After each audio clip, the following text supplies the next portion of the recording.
اور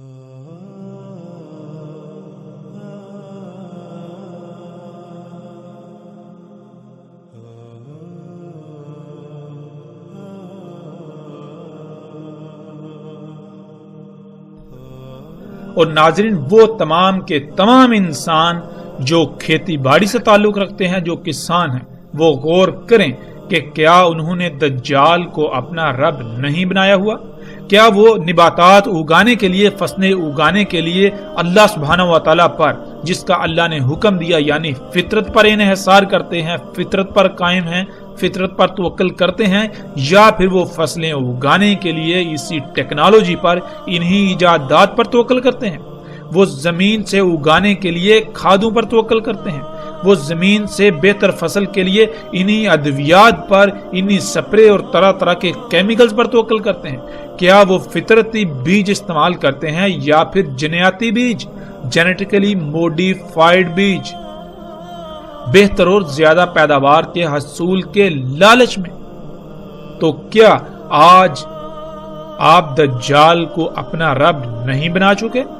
اور یہ دعوت آپ کو کس نے دی؟ دجال کے اسی راز نے جو دن رات، یعنی میڈیا، جو دن رات آپ کے بالکل سامنے سے آپ کو اپنی طرف کھینچتا ہے،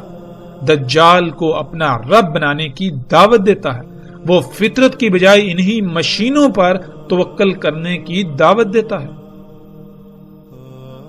انہی ایجادات پر، انہی اشیاء پر توکل کرنے کی دعوت دیتا ہے جن کو انسان نے اپنے ہی ہاتھوں سے اللہ سبحانہ و تعالیٰ کے مقابلے پر خلق کیا۔ ناظرین، روایات کے مطابق رسول اللہ صلی اللہ علیہ وآلہ وسلم نے یثرب میں کھڑے ہو کر کئی بار مشرق کی طرف اشارہ کر کے کہا کہ دجال ادھر سے نکلے گا۔ ناظرین، محمد رسول اللہ صلی اللہ علیہ وآلہ وسلم کے وقت مکہ ہو یا مدینہ، دونوں کا مشرق از حجاز اور موجودہ سعودی عرب کا وہ علاقہ بنتا ہے جسے نجد کہا جاتا تھا، اور آج بھی اسے نجد کہا جاتا ہے۔ لیکن حیران کن اور چونکا دینے والی بات یہ ہے کہ عمرا یعنی حکمرانوں کے پالتو علماء جو ان کی خواہش پر حلال اور حرام کا تعین کرتے ہیں، انہوں نے اپنے تراجم و تفاسیر میں یثرب، جسے مدینہ کہا جاتا ہے، مدینے کے نام سے مشہور ہے، اس کا مشرق اور نجد عراق کو قرار دیا۔ لیکن جب ہم دنیا کا نقشہ اٹھا کر دیکھیں تو انسان ان علماء جو کہ امام الدجال ہیں، ان کے دجل پر حیران اور ششدر رہ جاتا ہے اور چونک جاتا ہے کہ عراق تو یثرب کے شمال میں واقع ہے، نہ کہ مشرق میں، جیسے کہ آپ سکرین پر دیکھ رہے ہیں۔ اس وقت سکرین پر آپ کو گوگل ارتھ یعنی دنیا کا مصدقہ ترین نقشہ نظر آ رہا ہے، جس پر آپ اپنی آنکھوں سے دیکھ سکتے ہیں کہ عراق یثرب اور مکہ کے مشرق میں واقع ہے یا پھر شمال میں۔ اور جب آپ اپنی آنکھوں سے دیکھ رہے ہیں کہ عراق تو یثرب ہو یا مکہ ان دونوں کے مشرق کی بجائے شمال میں واقع ہے، تو پھر کیسے ان علماء دجال نے، علماء نے، ان حکمران کے پالتو نے عراق کو نجد اور یثرب کا مشرق قرار دیا؟ اور اس سے بھی بڑھ کر حیرانی والی بات تو یہ ہے کہ آج تک کوئی ایک بھی انسان ایسا نظر نہیں آیا کہ جس نے تحقیق کی ہو اور اس دنیا کے نقشے کو سامنے رکھ کر اس دجل کو چاک کیا ہو۔ اور یہی بات اللہ سبحانہ وتعالی نے قرآن میں اس طرح سے کہی کہ لوگوں نے، انسانوں نے اپنے ان ملاؤں کو، ان بڑوں کو اپنا رب بنا لیا۔ اور بالکل یہی بات محمد رسول اللہ صلی اللہ علیہ وآلہ وسلم نے بھی کہی تھی۔ اور جب صحابہ رضوان اللہ علیہم نے یہ سوال کیا کہ یا رسول اللہ صلی اللہ علیہ وآلہ وسلم، ایسا کیسے ہو سکتا ہے کہ کوئی اپنے ان ملاؤں کو اپنا رب بنا لے؟ تو رسول اللہ صلی اللہ علیہ وآلہ وسلم نے اس طبقے کے بارے میں کہا تھا کہ یہ طبقہ جس کو حلال کہے لوگ اسے حلال مان لیتے ہیں، اور جسے یہ حرام کہیں آنکھیں بند کر کے اسے یہ حرام مان لیتے ہیں۔ اور رب بنانا کیا ہوتا ہے؟ اور آج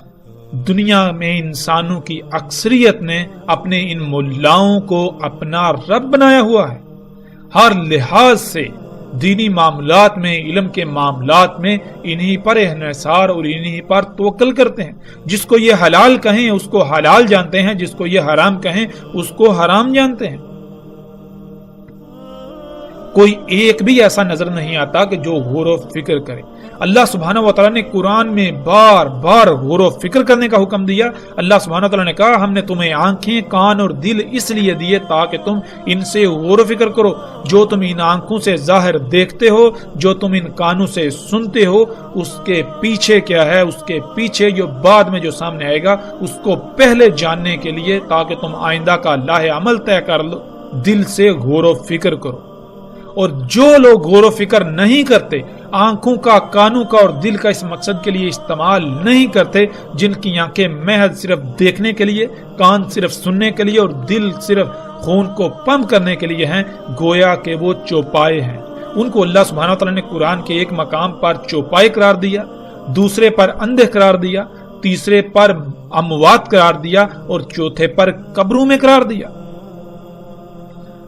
یعنی جس مواد سے یہ وجود میں آئے، پہلے یہی میٹیریل، یہی مواد، یہی گوشت پوچھ پہلے اور چوپایوں کے وجود کا حصہ تھا،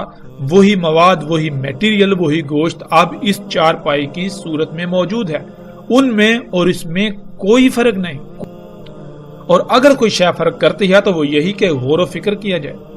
ناظرین، کچھ بھی ہو، جانور بھی دیکھ لیتے ہیں، جانور بھی سن لیتے ہیں، لیکن تب جب شے سامنے ہو۔ سامنے آنے سے پہلے جانور نہیں دیکھ سکتے، جانور نہیں سن سکتے، وہ سامنے آنے کے ہی محتاج ہیں۔ اور اگر انسان بھی تب ہی کسی شے کو دیکھے، تب ہی کسی شے کو سنے جب وہ سامنے آئے، تو ان میں اور انسانوں میں کیا فرق رہ جاتا ہے؟ انسان کو تو زمین پر لایا گیا تھا اس امتحان کے لیے کہ اس نے کہا تھا کہ میں زمین کا نظام چلا سکتا ہوں، میں دنیا کا نظام چلا سکتا ہوں۔ اللہ نے کہا تھا کہ نہیں، تو نہیں چلا سکتا، اگر تو نظام چلا سکتا ہے تو یہ لے، بطور امتحان چلا کر دکھا۔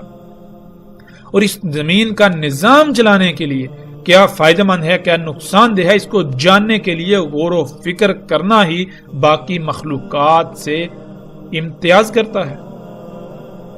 اور جب کوئی غور و فکر کرے گا ہی نہیں تو اس میں اور ان چوپایوں میں یا ان میں جو اموات ہیں کوئی فرق رہ جاتا ہے؟ ہرگز نہیں۔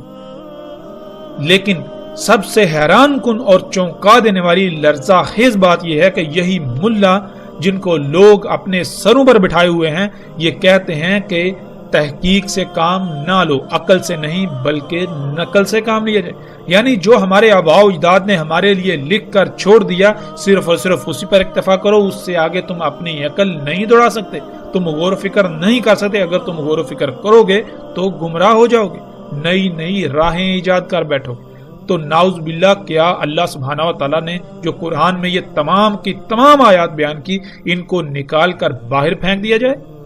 بنی اسرائیل کو اللہ سبحانہ و تعالیٰ نے کہا کہ ان کو سور اور بندر بنا دیا گیا، تو کیا وہ جسمانی ساخت ان کی تبدیل کر کے ان کو سور اور بندر بنایا گیا، یا پھر اللہ سبحانہ و تعالیٰ نے قرآن میں بالکل واضح کیا کہ ان پر اللہ سبحانہ و تعالیٰ نے کہا تھا کہ ہم نے تم پر حلال کیا طیبات کو، مگر انہوں نے طیبات کو چھوڑ کر خبائث کو اختیار کیا، جس سے ان کے اندر وہی خصوصیات پیدا ہوگی جو سور اور بندر میں ہوتی ہیں۔ سور کی گردن نہیں مڑتی، اور گردن کا پیچھے نہ مڑنا، اس کا مطلب یہ ہوتا ہے کہ پیچھے مڑ کر نہ دیکھ پانا، اور پیچھے مڑ کر نہ دیکھ پانا تدبر نہ ہونے کی علامت کہلاتا ہے، کہ آپ نے جو پیچھے کیا آپ اس میں غور و فکر کریں اور آگے بڑھیں، تاکہ پیچھے آپ نے جو کیا اس میں جب آپ غور و فکر کریں گے، اگر اس میں کوئی کمی، کوئی کجی، کوئی کوتاہی تھی تو آئندہ آپ اس کو نہیں دہرائیں گے، آئندہ آپ اس سے سیکھتے ہوئے اس سے بچنے کی کوشش کریں گے۔ اسے کہتے ہیں تدبر، جو کہ سور میں نہیں ہوتا۔ اس کے علاوہ سور خبائث کا منبع ہوتا ہے۔ اور بندر جو کہ عقل کی بجائے نقل سے ہی کام لیتا ہے، جو بندر کے سامنے کیا جائے گا بندر وہی کرے گا۔ تو بالکل یہی خصوصیات بنی اسرائیل کے اندر آ گئی تھی، نہ تو ان میں تدبر تھا اور نہ ہی ان میں تحقیق اور غور و فکر کا مادہ موجود تھا۔ وہ جیتے جاگتے انسان تو تھے، لیکن ان کی حیثیت و اہمیت سور و بندر سے بڑھ کر نہیں تھی، اور بالکل آج یہی منظر موجودہ انسانوں میں جب غور و فکر کیا جائے تو نظر آتا ہے۔ ناظرین، ہم پلٹتے ہیں واپس اپنے موضوع کی جانب۔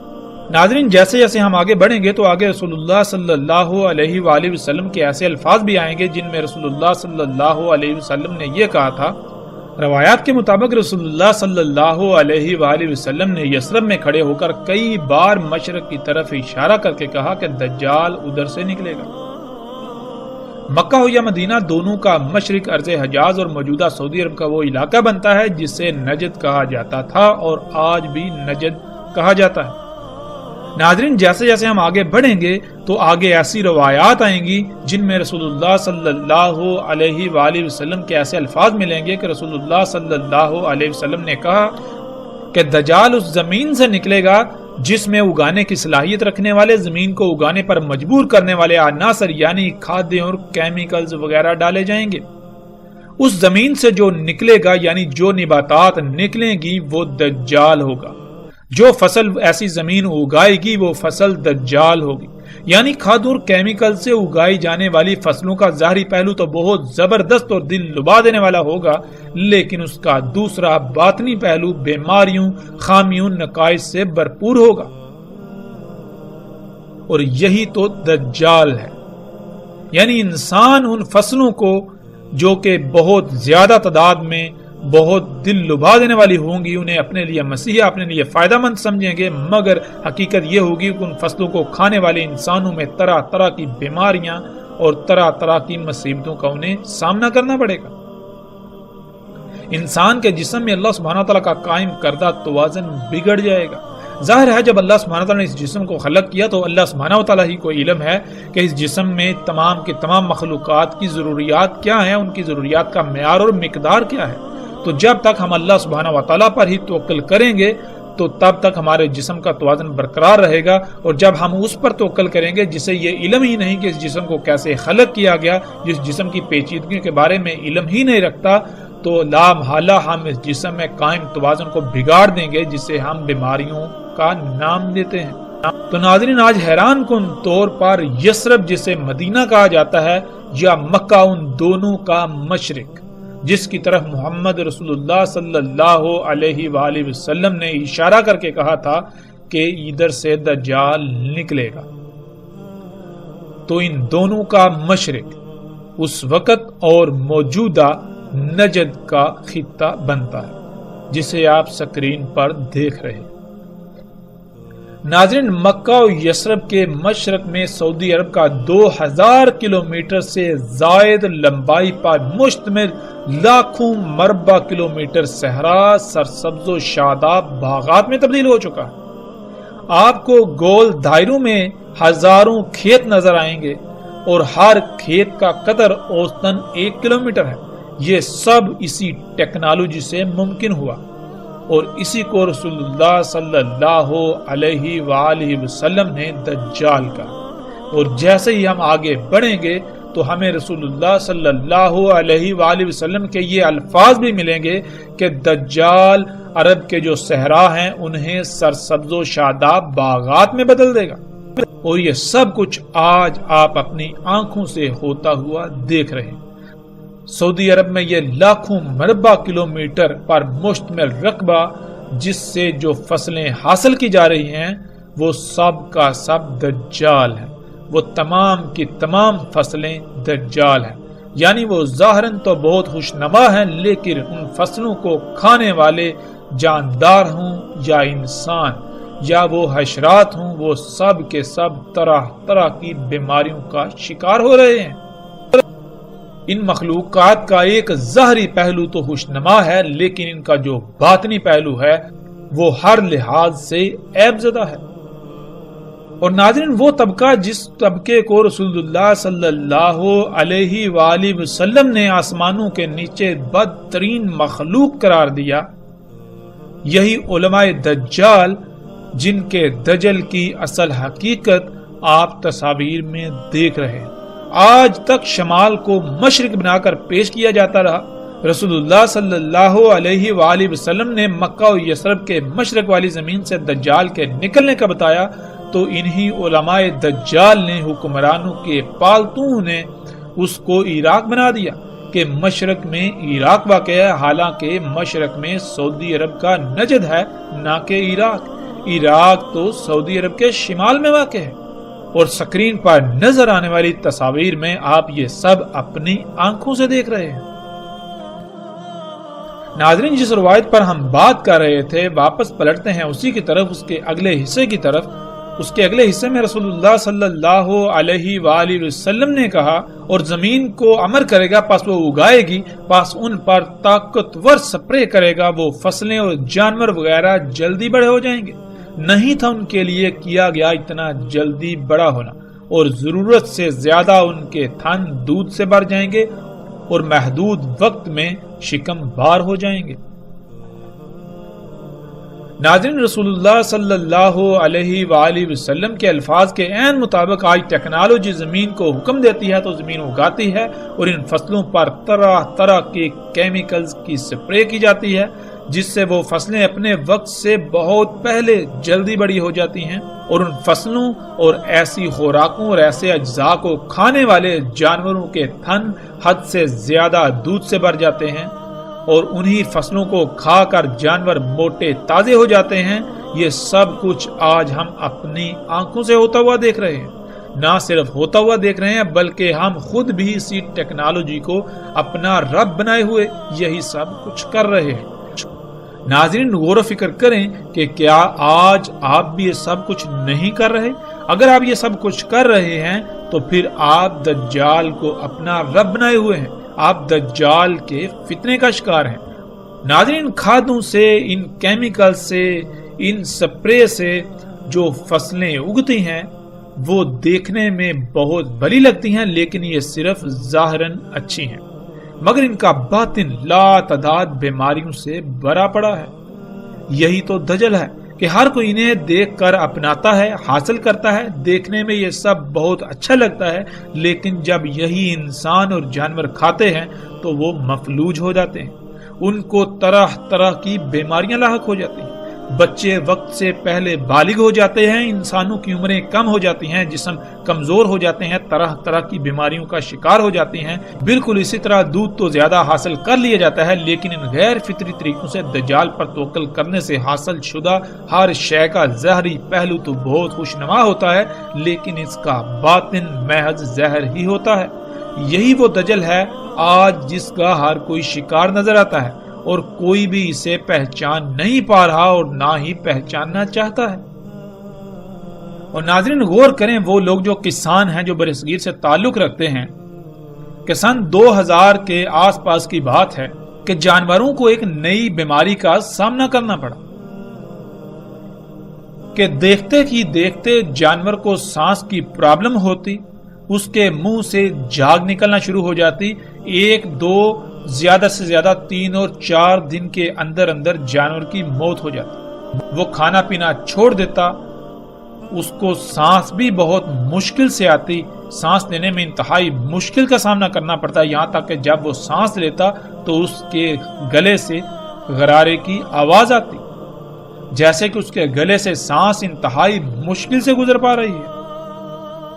اور اس بیماری سے برصغیر میں لاکھوں نہیں کروڑوں کی تعداد میں جانوروں کی ہلاکت ہوئی، دیکھتے ہی دیکھتے۔ اس بیماری کو گل گوٹو کا نام دیا گیا، لیکن آج تک کسی نے بھی اس بیماری کی اصل وجوہات کو سامنے لانے کی کوشش ہی نہیں کی۔ کسی نے آج تک کسانوں کو اس کی حقیقت کے بارے میں نہیں بتایا۔ وہ سیدھے سادے کسان جو زبان سے اللہ پر توکل کے دعوے دار ہیں، لیکن وہ دجال کو اپنا رب بنا بیٹھے،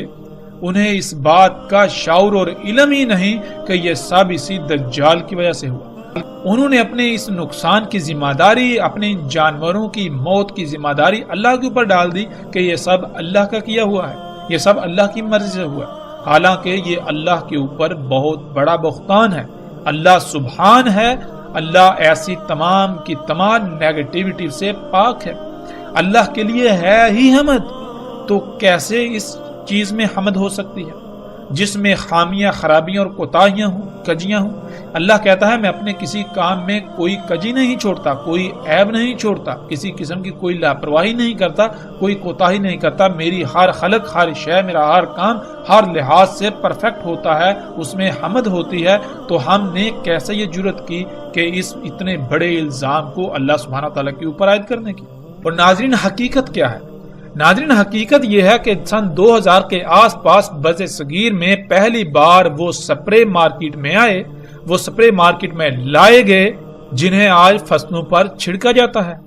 ان کیمیکل کمپنیوں نے مال کو پانی کی طرح بہایا، لوگوں کو خریدا، اپنے ایجنٹوں کو حرکت میں لائے، جس سے انہوں نے دن رات ایک کر کے کسانوں کو لالچ دے کر اپنے ان سپرے، اپنے ان کیمیکلز، ادویات کو بیچا۔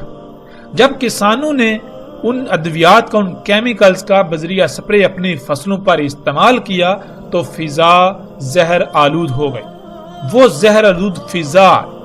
سب سے زیادہ جانوروں پر اثر انداز ہوئی۔ دیکھتے ہی دیکھتے لاکھوں نہیں کروڑوں کی تعداد میں جانوروں کی اموات ہونا شروع ہوئی۔ کسی کو علم ہی نہیں ہوتا تھا کہ ہمارے گاؤں میں، ہمارے علاقے میں کسی نے پہلی بار یہ سپرے کی ہے جس سے فضا زہر آلود ہو گئی۔ اس فضا میں سانس لینے کی وجہ سے ہمارے جانوروں کی یہ حالت ہے۔ سب اس بات سے غافل، اس پہلو سے غافل، انہی ادویات، انہی کیمیکلز کے حصول میں لگے رہے اور انہیں اپنی فصلوں پر بذریعہ سپرے چھڑکتے رہے، جس سے پھر شروع کے کئی سال کچھ وقت تو جانوروں کو اموات کا سامنا کرنا پڑا، لیکن بعد میں جو جانور اسی فضا میں پلے بڑھے وہ اس کے عادی ہو گئے۔ روایت کے اگلے حصے میں رسول اللہ صلی اللہ علیہ وآلہ وسلم نے یہ کہا،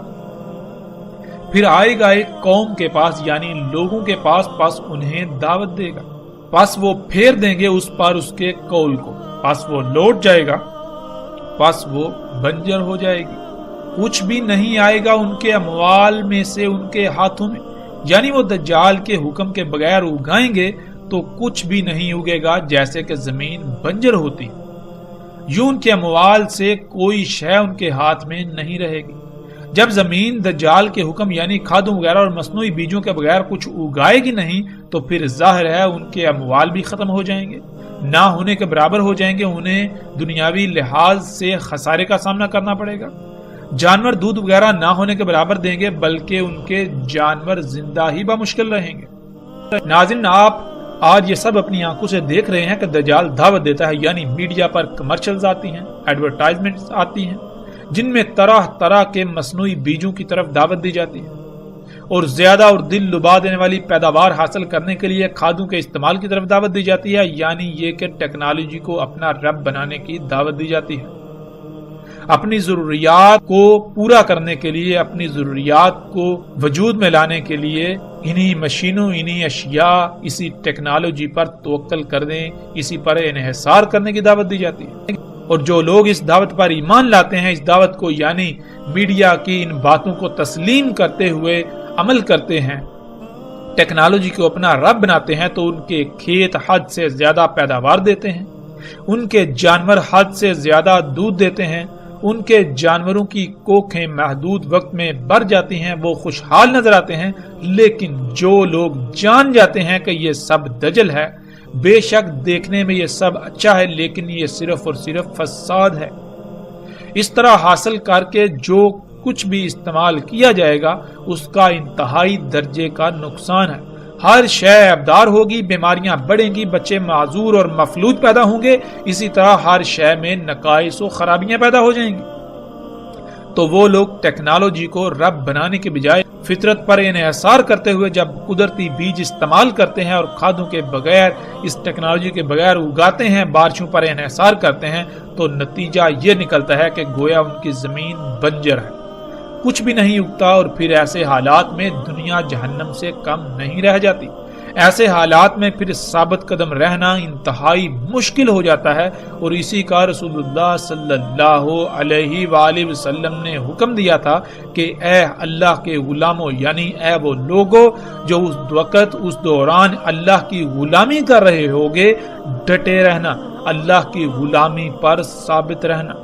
یہ حقیقتاً ایسا فتنہ ہے کہ اس سے عظیم فتنہ کوئی اور ہو ہی نہیں سکتا۔ آج ہم اپنی آنکھوں سے دیکھ رہے ہیں کہ اکثریت نے دجال یعنی ٹیکنالوجی کو اپنا رب بنایا ہوا ہے۔ پھر اسی روایت کے اگلے حصے میں رسول اللہ صلی اللہ علیہ وآلہ وسلم نے کہا، اور امر کرے گا اس سے یعنی زمین کو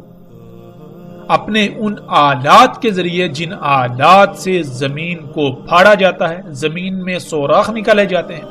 زمین کو کھودا جاتا ہے، ایسے آلات سے زمین کو پھاڑے گا، اس میں سوراخ کرے گا زمین کی گہرائیوں سے کچھ نکالنے کے لیے، ان آلات کے ساتھ زمین کو پھاڑے گا، اسے کھوکھلا کرے گا، کمزور کرے گا، پس کہا جائے گا اس کو یعنی زمین کو نکال اپنے خزانے، پس اس سے یعنی ان آلات کی مدد سے ان آلات کے پیچھے زمین اپنے خزانے ایسے نکال دے گی جیسے کھجور کی شاخیں۔ ناظرین، اسی ٹیکنالوجی کی مدد سے آج زمین کو پھاڑا جاتا ہے، یعنی زمین کو یہ امر کیا جاتا ہے کہ تو اپنے خزانے باہر نکال، اپنی وہ قیمتی ترین اشیاء جو تو نے اپنے اندر چھپا کر رکھی ہوئی ہیں ان کو باہر نکال۔ انہی مشینوں سے آج زمین کو پھاڑا جاتا ہے، اسے کھوکھلا کیا جاتا ہے۔ زمین کے خزانے اسی ٹیکنالوجی کے پیچھے بالکل اسی طرح نکلتے ہیں جیسے کہ کھجور کی شاخیں ہوں۔ ناظرین، سب سے پہلے کھجور کی شاخوں کو دیکھیں اور اس کے بعد رسول اللہ صلی اللہ علیہ وآلہ وسلم کے الفاظ کو ذہن میں رکھتے ہوئے تصاویر کو دیکھیں تو آپ چونک جائیں گے کہ کیسے رسول اللہ صلی اللہ علیہ وآلہ وسلم نے ہر لحاظ سے اور ہر پہلو سے انتہائی باریک بینی سے دجال کے بارے میں آگاہ کر دیا، لیکن کوئی بھی نہیں جو سمجھنے کی کوشش کر رہا ہو۔ آپ سکرین پر نظر آنے والی یہ تصاویر دیکھ رہے ہیں کہ بالکل کھجور کی شاخوں کی طرح زمین کو پھاڑا جاتا ہے اور اس کے خزانے یعنی اس کی قیمتی ترین شے جسے آج خام تیل کہا جاتا ہے اس کو باہر نکالا جاتا ہے، اور اس سے پھر پوری دنیا کو انسانوں نے اپنے لیے جنت یعنی آسائشوں، سہولتوں اور آسانیوں سے بری ہوئی جگہ بنا دیا۔ لیکن یہ جنت حقیقت میں نہ صرف دنیا میں بھی جہنم ہے بلکہ آخرت میں بھی اس کا انجام جہنم ہے۔ دنیا میں کوئی بھی اس کو جہنم کہنے کو تیار ہی نہیں، اس کے باوجود کہ پوری دنیا کو ہر طرح کے سخت ترین حالات اور ہلاکتوں کا سامنا ہے، وہ سب اسی کی وجہ سے۔ زمین کے خزانے جنہیں کالا سونا یعنی بلیک گولڈ بھی کہا جاتا ہے، جن کے لیے آج پوری دنیا میں جنگ و جدل ہو رہا ہے اور شہروں کے شہر کھنڈرات میں بدل رہے ہیں، اور ان قریب انہی خزانوں کے حصول کی خاطر دنیا کو القاریہ یعنی آخری عالمی ایٹمی جنگ کا سامنا کرنا پڑے گا، جس سے ہونے والی تباہی کا اندازہ اس طرح لگایا جا سکتا ہے کہ اس میں پہاڑ بھی ریزہ ریزہ ہو جائیں گے، یعنی ایسے ہتھیاروں کا، ایسے بموں کا استعمال کیا جائے گا جو پہاڑوں کو روئی کی طرح اڑائیں گے۔ یہی خام تیل وہ دجال ہے جس سے دنیا میں جنت اور جہنم دونوں موجود ہیں۔ جو ٹیکنالوجی کو رب بنائیں گے تو دنیا ان کے لیے جنت، اور جو اسے رب نہیں بنائیں گے تو دنیا ان کے لیے جہنم بن جائے گی۔ اور کیا یہ سب آج اپنی آنکھوں سے ہوتا ہوا نہیں دیکھ رہے؟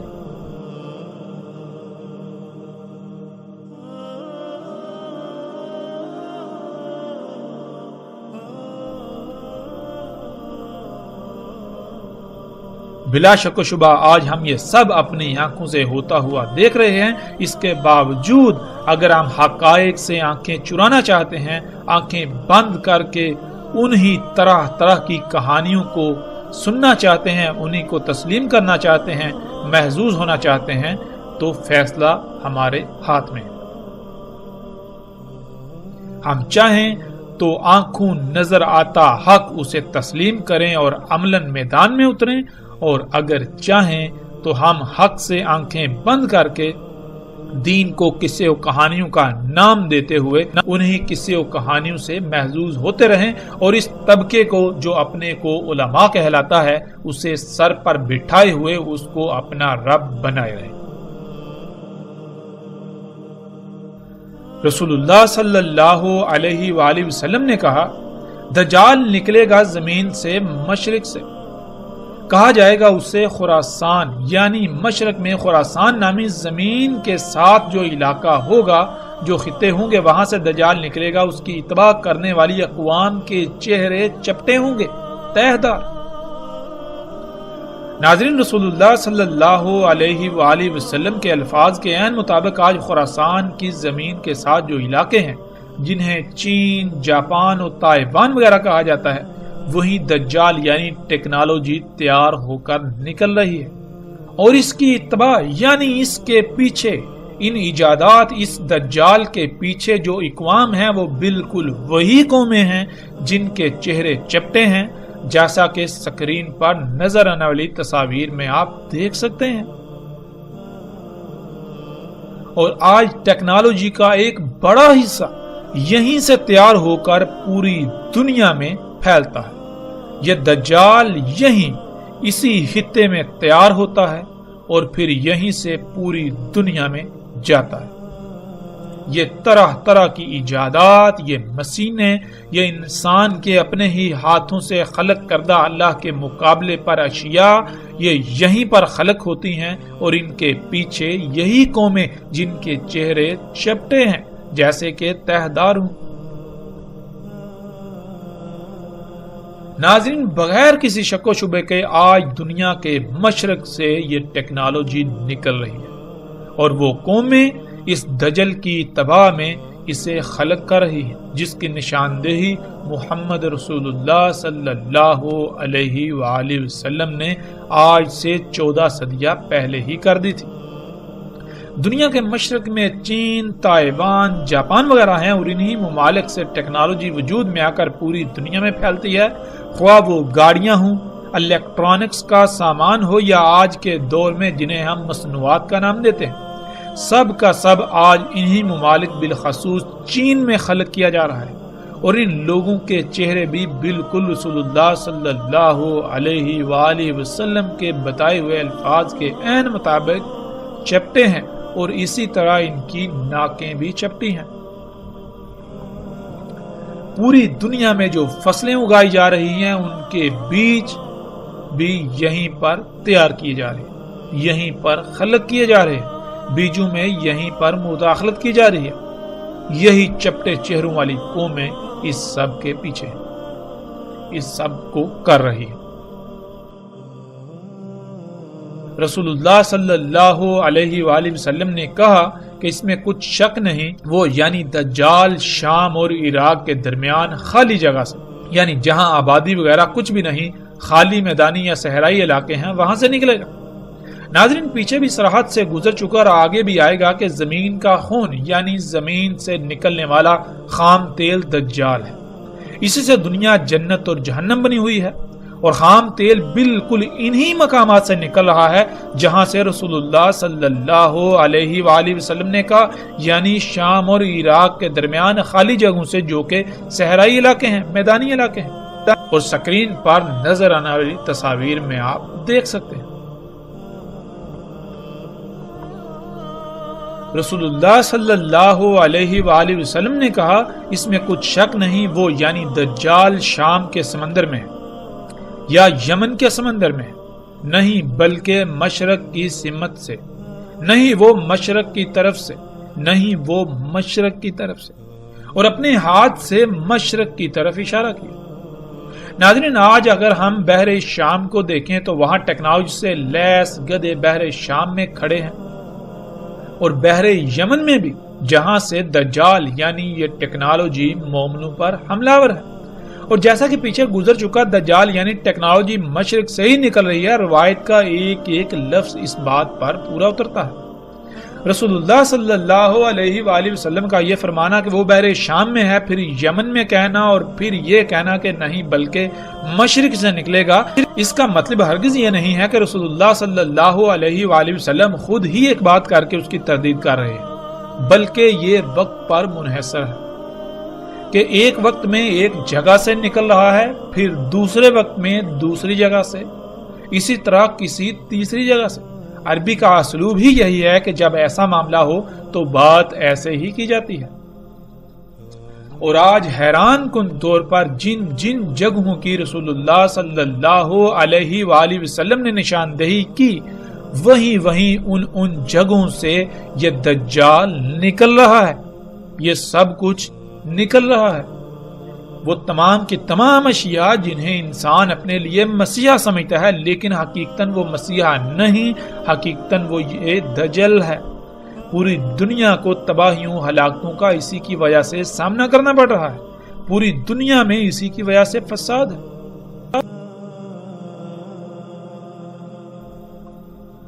رسول اللہ صلی اللہ علیہ وآلہ وسلم نے کہا بلکہ وہ عراق کے سمندر میں ہے، نکلنے کے وقت نکلے گا، اس خطے سے، اس علاقے سے کہا جائے گا اس کو اصبہان۔ رسول اللہ صلی اللہ علیہ وآلہ وسلم نے کہا دجال نکلے گا عراق سے۔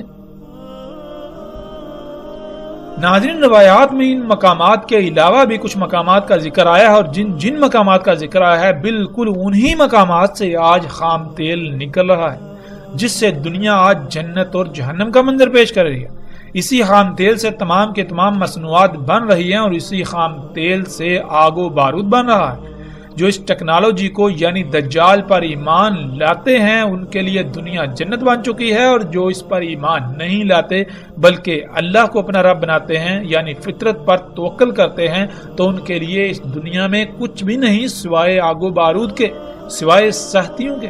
سوائے طرح طرح کی آزمائشوں کے۔ یہی دجال ہے اور یہی اس کی جنت و جہنم، یہی اس کی جنت و آگ۔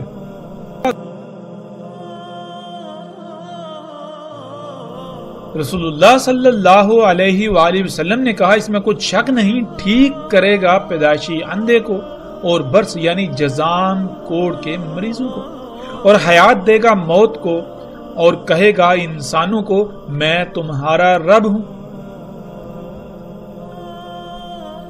یعنی اپنی تمام کی تمام ضروریات کو پورا کرنے کے لیے مجھ پر ہی توکل کرو، مجھ پر ہی انحصار کرو۔ پس جس نے کہا تو میرا رب ہے، یعنی جس نے اسے اپنا رب بنایا، جس نے اپنی ضروریات کو پورا کرنے کے لیے اس پر توکل کیا، پس تحقیق یعنی بلا شک و شبہ کوئی دو رائے نہیں کہ وہ فتنے میں پڑا۔ اور جس نے کہا کہ اللہ میرا رب ہے، یعنی جس نے اپنے آپ کو فطرت پر قائم کیا، جس نے اپنی ضروریات کو پورا کرنے کے لیے فطرت پر انحصار کیا یہاں تک کہ اس کی اسی پر موت ہوئی، پس تحقیق یعنی بلا شک و شبہ یہ بات طے شدہ ہے کہ وہ بچا لیا گیا دجال کے فتنے سے، اور نہ ہی اس کے بعد اس پر کوئی فتنہ ہوگا اور نہ عذاب۔ پس رہے گا زمین میں، یعنی دجال زمین میں رہے گا جتنا اس کا رہنا اللہ کے قانون میں ہے، اور زمین پر رہنا اس کا اللہ کے قانون میں کتنا ہے، جب تک کہ عیسیٰ ابن مریم علیہ السلام نہ آ جائیں۔ پھر آئیں گے عیسیٰ ابن مریم علیہ السلام مغرب سے پہلے، یعنی امت محمد کے یوم کے بالکل آخر میں، سات کے بالکل قریب۔ تصدیق کریں گے محمد علیہ السلام کی ایک ایک بات کی انہی کی کہی ہوئی باتوں سے، یعنی محمد علیہ السلام نے اپنی موجودگی کے وقت جس سے بھی متنبع کیا، جو ہدایات و رہنمائی کی، جسے دجال کہا، جسے فتنہ کہا، لوگ ان سب باتوں کو بھول چکے ہوں گے اور الٹا ان ہدایات کے خلاف کر رہے ہوں گے۔ جس کو محمد علیہ السلام نے دجال کہا تھا، الٹا لوگ اسے مسیحا تسلیم کر چکے ہوں گے، اور انہیں اس بات کا شعور تک بھی نہیں ہوگا۔ دجال کو وہ اپنا رب بنا چکے ہوں گے، ہر وہ عمل کر رہے ہوں گے، ایسے ایسے اعمال انجام دے رہے ہوں گے جس سے محمد علیہ السلام نے روکا تھا۔ تو ایسی صورت میں واحد ایک ہی ایسی شخصیت ہوگی جو محمد علیہ السلام کی ایک ایک بات کی انہی کے کہے ہوئے الفاظ سے تصدیق کرے گی کہ جسے تم اپنے لیے مسیحا سمجھتے ہو اسے محمد علیہ السلام نے دجال کہا تھا۔ جن اعمال کو تم اصلاح والے اعمال سمجھ رہے ہو اس سب کو تو خود محمد رسول اللہ صلی اللہ علیہ وآلہ وسلم نے فساد کہا تھا، یعنی محمد علیہ السلام کی ایک ایک بات کی تصدیق کریں گے کہ کیا محمد علیہ السلام جنہوں نے اپنی بعثت سے لے کر ساتھ کے قائم ہونے تک چھوٹے سے چھوٹے واقعے یا فتنے کا ذکر کرنا نہیں چھوڑا، تو کیا محمد علیہ السلام آج ہونے والے اتنے بڑے بڑے غیر معمولی امور کے بارے میں آگاہ کرنا، ان کے بارے میں ذکر کرنا بھول گئے تھے یا انہوں نے بتایا ہی نہیں تھا؟ یہ غیر معمولی مشینیں، انسان کا انہی مشینوں کے ذریعے بادلوں کا برسانا، انہی مشینوں کے ذریعے پہاڑوں کو کاٹ کاٹ کر رستے بنانا، کئی کئی کلومیٹر لمبی غیر معمولی سرنگیں نکالنا، سینکڑوں کی تعداد میں انسانوں کا ایک ہی مشین پر سوار ہو کر فضا میں انتہائی تیز رفتاری سے سفر کرنا، ہر کام کا غیر معمولی حد تک تیز رفتاری کے ساتھ انجام پانا، انہی مشینوں کے ذریعے غیر معمولی درکار قوت کے حامل امور کو ایسے انجام دینا کہ جیسے خود بخود ہو رہے ہوں، نہروں اور دریاؤں کا مسخر ہو جانا، جب جی چاہے اور جتنا چاہے ان میں پانی چھوڑنا اور جب جی چاہے روک لینا،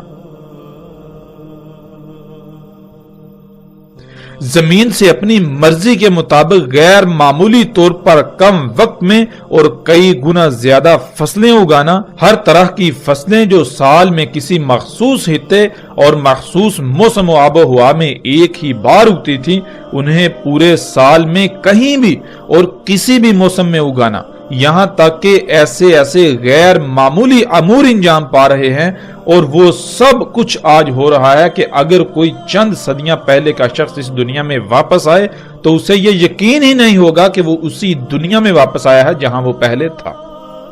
کہ یہ وہ دنیا نہیں ہو سکتی، یہ وہ دنیا ہو ہی نہیں سکتی، یہ وہ رب ہو ہی نہیں سکتا جو میرا رب تھا اور ہے، کیونکہ میرا رب تو سبحان ہے، وہ الرحمن ہے، وہ اپنی سنت، اپنا طریقہ، اپنے قوانین تبدیل نہیں کرتا، تو یہ کیسے ہو سکتا ہے کہ 1000 سال پہلے کے انسانوں کے لیے اس کے تمام قوانین اور ہوں اور آج وہ تمام کے تمام قوانین بدل دے؟ آج کے انسانوں کے لیے اس کا اگانے کا قانون تبدیل، بارشیں برسانے کا قانون تبدیل، وہ رب جو اپنی کائنات میں زمین و آسمان میں ایک رائی برابر بھی خرابی نہیں چاہتا، وہی ایسے امور انجام دینا شروع کر دے کہ جس سے پوری دنیا فساد زدہ ہو کر تباہیوں کے دہانے پر کھڑی ہو جائے۔ وہ رب جس کے لیے ہے ہی حمد، وہ ایسے امور انجام دے کر ہر کام میں خرابیاں ہی خرابیاں کر دے، احمد کا شائبہ تک نہ ہو، حمد کا شائبہ تک نہ ہو، یہ کیسے ہو سکتا ہے؟ یہ کیسے ہو سکتا ہے؟ میرا رب تو اس سب سے سبحان ہے، پاک ہے، وہ تو ایسا نہیں ہے، وہ تو الرحمن ہے، وہ انسانوں کے لیے اپنے قوانین نہیں بدلتا اور نہ وہ بدلنے والا ہے۔ ناظرین، تو سوچنے والی بات یہ ہے کہ اگر آج ان غیر معمولی امور کے بارے میں بات کی جائے تو بات کرتے کرتے بندہ تھک جائے، لیکن ان پر بات مکمل نہ ہو۔ اس غیر معمولی حد تک اور کثرت سے آج ایسے امور انجام پاتے ہوئے دیکھے جا رہے ہیں اور ہر کوئی انہی کا حصہ بنا ہوا ہے، تو یہ کیسے ممکن ہے کہ محمد علیہ السلام نے ان کا ذکر ہی نہ کیا ہو؟ وہ اللہ کے رسول محمد علیہ السلام جنہوں نے کسی چھوٹے سے چھوٹے فتنے کو بھی کھول کھول کر بیان کیا، ان کی بعثت سے لے کر ساتھ کے قیام تک جو کچھ بھی ہونا تھا سب کا سب کھول کھول کر بیان کر دیا، تو یہ کیسے ہو سکتا ہے کہ اسی اللہ کے رسول نے ان غیر معمولی اور اس وقت کے مطابق ناقابل تصور امور کے بارے میں ذکر نہ کیا ہو؟ محمد علیہ السلام پر ایمان لانے کے تو بہت بڑے بڑے دعوے کیے جاتے ہیں، لیکن کیا اپنے اعمال سے انہی کی ہر بات کا کفر نہیں کیا جا رہا؟ ایک طرف تو اس بات کا اقرار کیا جاتا ہے کہ محمد علیہ السلام نے اپنی بعثت سے لے کر قیامت الساعہ تک رونما ہونے والے چھوٹے سے چھوٹے فتنے کا بھی